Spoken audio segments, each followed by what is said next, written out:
Had to switch up cameras. That's the Canon 5D, Mach 3 5D I got filming right now.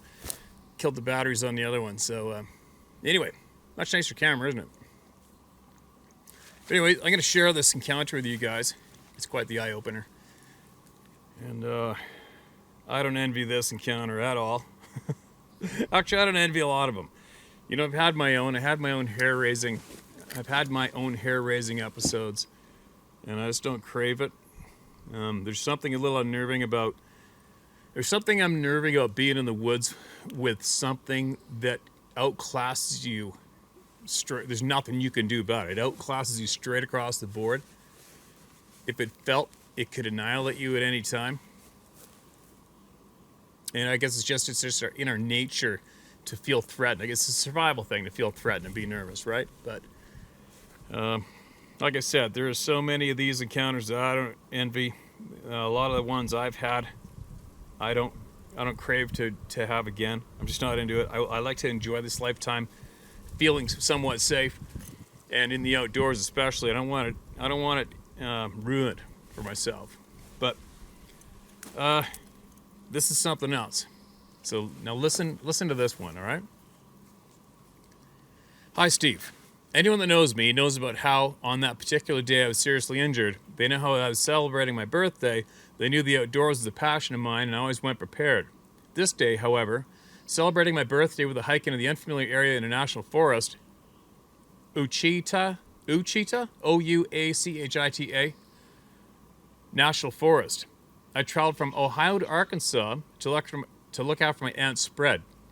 Literally sitting at the doorstep of the National Forest while she traveled to Little Rock for scheduled surgery. Not being from the area that day, I made sure I'd be packing provisions for my day trip. Water, snacks, compass, first aid kit, a great knife in my belt next to my Colt Python. I awoke that day at around 5 a.m., had a good breakfast, seen her animals, checking my backpack again, headed out about 6:15 a.m. It didn't take long before I realized the area wasn't well traveled at all. Perfect. Just what I was hoping for. After 2 hours or so, I stopped for a drink. It was so beautiful, I felt I was so lucky to be able to hike through an area where it seemed no one had been before. I was making great time because at the time, I covered about 5 miles. No roads, trails, signs of any kind, jackpot, just what I was hoping for. An hour or so, I began to hear faint sounds of some type of equipment in the distance, which made no sense to me. I began to question where I was. That rarely happens. Meaning, between my map and compass, something didn't make sense. After starting my hike, it wasn't long before I realized most of my trip was traveling up, which I didn't mind at all. After starting my hike, it was long before I realized most of my trip was traveling up, which I didn't mind at all. Between the sounds of the forest and the adventure of the next steps taken gave me a feeling of, I guess you'd say, excitement.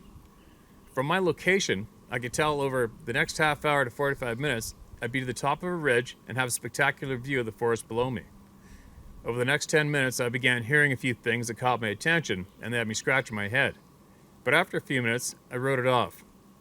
After all, I wasn't familiar with the area, so I thought I was just my imagination. A few things transpired over the next 20 minutes that would change my mind. Upon reaching the ridge, although the views were amazing, first I noticed about a mile down and off to my left there appeared to be a logging operation. I walked in that direction and to my utter surprise, I found a dead deer. But this deer I wouldn't have noticed except for the blood on the tree in front of me. It was placed in the crotch of a tree branch over 12 feet up. From that moment I became nervous, very nervous. But luckily I was only a short distance from the work crew on the mountain. About 15 minutes later, I approached the work site. There were 3 guys there working on their equipment. They didn't seem to be at all friendly. One of them approached me and asked me, "What the hell are you doing up here?" I replied, "Whatever I want, I'm a taxpayer." When he seen what I had strapped to my belt, his attitude quickly changed. He said I asked because we've not seen a person in the area since we got here over 3 weeks ago. He said their equipment had been vandalized, so when they seen me, He said their equipment had been vandalized, so when they seen me, the first person since they arrived, they were a little suspicious. Another fellow walked and said the lines were ripped free, not cut, and nobody here has the power to do that. It turned out 5 of the hydraulic lines were torn from the fittings. About that time, a truck pulled up and a man got out. He seemed to be the man responsible for the operation. He asked if I was from the area, my name, what I was up to. Knowing I didn't have to say a word, I felt if I wanted to ask a couple questions, I'd answer him. He apologized if I felt I was treated unfairly and that it was because the vandalized equipment, and to top that, somehow, an injured deer they came across that he dispatched had vanished. I immediately thought of the deer in the tree up the mountain. I told him I'd found a dead deer about 20 minutes before I arrived. He asked if I'd show him where it was. I said, yeah. We left back up to where I found the deer. Myself, Jeff the foreman, and one of his crew, Carl. Just as we arrived where the deer was, a sound come from the trees. It was like nothing I'd ever heard. Jeff and Carl had whispered for a few seconds, then, asking me what kind of rounds I had in my python, I told them, and with a disturbing look on their face, asked if I ever had a problem using it. I replied, never. He immediately said, let's get the hell out of here. I could tell there was something they weren't saying, and as we headed back, they were talking in a low voice so I couldn't hear them. Upon returning to the work site, Jeff asked me how far back before you're home. I said about 9 or 10 miles. He replied and said, you can wait here and ride most of the way out with us. It'll be a couple hours. After what I had heard and seen, though, I thought about it for a couple more minutes and I said, I think I'll just head out, but take the logging road so I can make good time. Jeff said to me, nice meeting you, and if you run across something on your way out and you're not sure of, shoot first and ask questions later. By that time, I felt leaving just may be a mistake. This entire trip was incredible, but now there were questions I had no answers to. And instead of feeling extremely happy and in awe of this incredible place, I now felt nervous, unsure about things. Remembering the look on the loggers' faces, something didn't seem right, so I headed out. About 2 miles down this logging road, I came upon a cutout on the right-hand side, stacked about 10 feet high and about 200 feet in length with timber, waiting to be loaded and hauled away. This dirt road carved into the mountainside at times was at almost 9 to 10 feet wide. I decided to stop at the stacked timber, take a break, get a drink, and a bite. Being the explorer I am, even with a lot less light as I had earlier, and still hearing some things I was unsure of, being I had protection, I decided to climb up on top of the stacked timber and get a look at this mountain of trees in place. I knew behind the stacked timber it had to be a 45 to 60 degree drop behind them. What do you say about curiosity? I made it to the top okay, leaving my backpack, only having my belt on with my protection. As I walked so carefully to the rear of the stacked timber, something seemed strange. What was holding this massive pile of trees in place?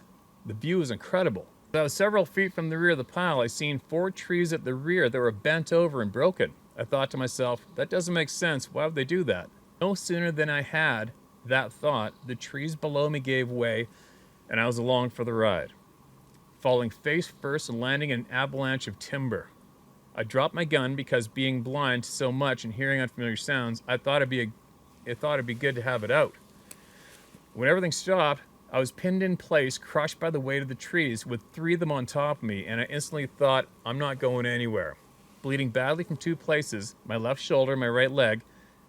I hadn't considered any broken bones being too concerned, but stopped the bleeding. Now I know the true definition of up shit creek without a paddle. 3 broken ribs, punctured lung, broken left wrist, dislocated shoulder, and bleeding badly. Within minutes I heard someone walking. It had to be. I know I hear them. Trying to yell, I could barely make a sound. Soon after trying to call for help, I was tasting blood. This is not good. I applied pressure to my shoulder. After several minutes, everything was quiet, and I remember trying to calm down, get my heart rate down. But no such luck, because I heard down below me someone walking again and was wondering, do they know I'm here? I was saying to myself, help me, please somebody. If you're that close, clearly you heard the timber release and the sound it made when a couple of tons decided to give away. Then in the distance, a sound, a vehicle, and in that moment I remember leaving my backpack in plain view. Yes, I'm sure they'll see it. It was 2 of the loggers leaving the mountain. When they approached the cut where the timber was, they slowed and stopped. They'd seen my backpack. Stopping in to check to see if I was nearby. But more bad luck. As one of the loggers climbed up to take a look, I heard him yell, "There's been a slide. He might be here somewhere." Then I heard 2 words seared into my memory. Holy shit. Within 20 to 30 seconds, the truck started, and away they went. I thought, you gotta be kidding me. He was so close to me. Then below me again, something moving, walking. I remember thinking, I'm right here, help me. Now the blood running in my nose and mouth. About 5 minutes passes, and again, below me, something or someone moving around. I could smell something foul. The sound became louder than just below me. Looking up and out between the trees holding me down, it appeared something I can't believe or explain. Massive beast. My first thought was King Kong. I know it sounds corny, but I'll tell you this. When it climbed up to me, I could only see it from the waist up. It bent over, leaning down at me, 3 feet away. This is when you lose control of your bodily functions. The incredible, massive creature staring at me, the low-pitched growling that was just it breathing. It raised up a couple of steps away from me and lifted the first tree holding me down, tossing it like it was nothing, then grabbing another and doing the same. I was in total shock. Not knowing the outcome if he gets to me took 10 years off my life. I'm 61, and I've never experienced fear like that fear I had experienced that day. I've never witnessed or smelled anything remotely close to that creature. After getting me to where I could be moved, then after 10 more minutes, the beast returned, climbed up to me, made several sounds I'll never forget, and reached down and grabbed my vest. Lifted me out of the area where I was pinned. I remember my head hanging and my legs. Thinking if this thing drops me, I'm dead. But instead of having me, it climbed up to the top, took 5, maybe 6 steps, and when it got me to the front of the stack of timber, it made a frightful sound and letting me down where I slid down the face of the timber where I first began my climb. It wasn't 2 minutes and 2 vehicles arrived. The loggers, and I saw 2 of them had rifles. They helped me off the mountain where I was taken to the closest hospital. I remember a week later when the loggers came to visit me at the hospital and seemed the reason they were to get answers. As in, how did I get back to the road, and so on and so on. I told them I didn't recall. I remember the foreman during his last visit looking at me and saying, if you don't know how lucky you are, we do. I figured if they wouldn't tell me why 2 of the 3 guys showed up where I was and left in 2 seconds, flat, and then returned with high-power rifles, we'd do better to let it be. So, Steve, for the non-believers, the ones who cry foul, it comes down to one thing as I see it. They can't handle the truth. Thanks, Bill, Ohio. Holy shit. Could you imagine that? That's one hell of an experience. No. What do you say to that?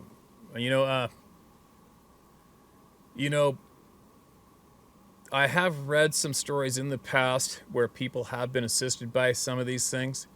One comes to mind. I remember reading of a backpacker that was solo backpacking, went off the main trail, slipped, fell, broke the leg, laying there, and they're trying to crawl back. And all of a sudden, this large, hair-covered female being picked him up like a cradle baby and packed him up the side of the mountain and gently placed him down on the trail. And he said as he laid there, he could see this thing and another one just back in the bush watching him as 2 other hikers came up and found him. And when the hikers found him, he looked back and they're gone. I remember reading that distinctively. I've read a First Nations man who had his boat full of salmon on the side of a river close to the mouth of the ocean. The tide went out. He couldn't get his boat in the water and went to go get help, I think, and something pushed the boat in the water. The tracks were in the sand and took 3 fish as payment. So there are numerous accounts of these things going on out there sporadically. And obviously there are accounts of other not so settling things going on out there. When you possibly attempt to imagine some of the nasty things these things do. Obviously, if these beings were systematically annihilating human beings, well, you're not going to hear the story because the humans they're annihilating aren't going to show up again, right? And, if you follow David Plies' channel, you're going to understand that there is a lot of people going missing in the world. That's all there is to it. Just here in Canada, especially in British Columbia, we have what's called the Highway of Tears, which runs east of Prince George, British Columbia, and literally dozens of First Nation ladies have gone missing over the years, and not one of them's been solved yet. You know, on that note too, I did hear a rumor a little while back. I forget where I read it. There was a couple of First Nations communities who did contact the authorities and said, quote, please help stop the Star people in the Sasquatch from taking our women. Obviously, if you have interest in that, you can look into it yourself and dig. But I did read that somewhere a while back. I just haven't had time to follow up and really dig. But the reality is with these things, on average, they aren't out to get us. Okay, I'm living proof. I've had, I don't know how many experiences I've had with these things, probably a dozen. How many times they've watched me, who knows? And I'm still here. And where I live is an absolute hotbed for these things. And I predominantly hunt solo, where nobody goes here, and nothing's taken me yet. Although I'm prepared in case something does. Do I know what? Haven't a clue. But at least I got a fighting chance to take one of them with me if it happens. And again, I do not know what is taking the people that David Politis is investigating. I haven't a clue what's taking the people. Hopefully we find out someday soon. But as far as this guy's experience goes, we definitely have to thank you directly for sharing that with us. That is a humdinger of a story to share, obviously, and takes some guts to do it. But fortunately, you picked the right place to do it. Okay, it's safe here. It's safe here for you to share your experience and get something off your chest and find support here for you. Okay, but there you go. There's another one, and they aren't going to stop coming. It's not possible.